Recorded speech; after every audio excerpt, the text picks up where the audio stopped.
And it's right, Burnham here, Preacher Man R&B, and this is another episode of Retro TV 91. This time I'm doing another episode of movie reviews. This time I'm reviewing Thor the Dark World and what Thor the Dark World is about.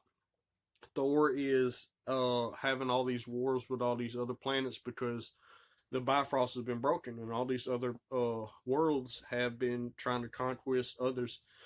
And Thor and the rest of the Asgardians has been at war, and they finally finish up the last battle or whatever, and Jane on Earth winds up finding the ether. What the ether is the reality of Infinity Stone, and the Tesseract is the mind Infinity Stone, and we find out the Tesseract's Infinity Stone in this movie as well. Well, what happens is the ether goes into Jane's body, so Thor has to go to Earth to protect Jane, and he brings her back to Asgard. Well, in bringing her back to Asgard, it gets the attention of Malekith, the leader of the Dark Elves, and he wants the ether because he's going to use it to bring all the realms into complete darkness.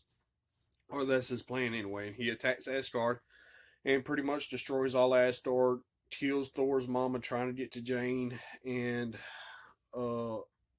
this big war happens in Asgard. Well, Malekith leaves Asgard, and Thor gets the help of Loki to go track down Malekith and get Jane back because Malekith. Well, no, never mind. Well, yeah, he captures Jane, I believe, and he goes trying to get the ether out of her. No, he doesn't. He doesn't. My bad. He doesn't capture Jane. Thor takes Jane with him, and they're trying to defeat Malekith. And Thor and Loki trick Malekith in thinking Loki has betrayed him by cutting Thor's hand off and everything, and it's this big trick. And Malekith gets the ether up out of Jane.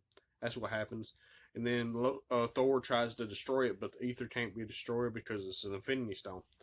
And Malekith infuses himself with the ether, and this big infight happens between Thor and Malekith, and he's able to defeat him with the help of Jane Foster's technology.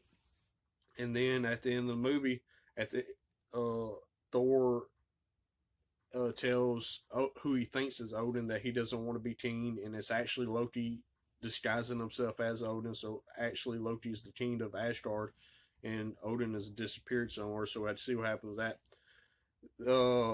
And then at the end credit scenes, we see that Thor's friends take the ether to the Collector.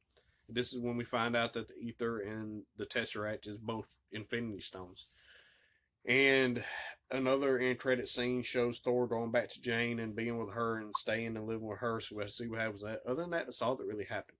My question for y'all is, now that we know that the ether and the Tesseract are both Infinity Stones, what's going to happen with that? As always, Preacher Man R&B signing out. Guys, GG is awesome. This is another episode of Retro TV 91. See y'all next time.